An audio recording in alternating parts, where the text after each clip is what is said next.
cities has issued a severe thunderstorm warning for eastern Joe Daviess County, north central Carroll County, northwestern Stevenson County, until 9:45 p.m.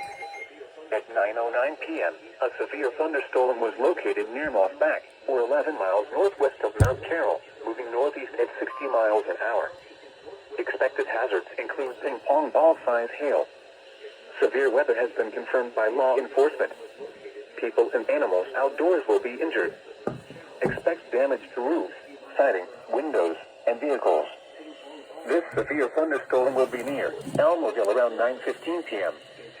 Stockton Airport in Willow around 9:20 p.m. Stockton around 9:25 p.m. Other locations in the path of this severe thunderstorm include Lena, Warren, Nora, Wadhams Grove, Lake Lackawanna State Park, Joe Daviess County Fairgrounds, and Winslow.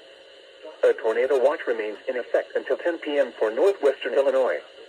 Take cover now. A tornado watch remains in effect until 10 p.m. for northwestern Illinois.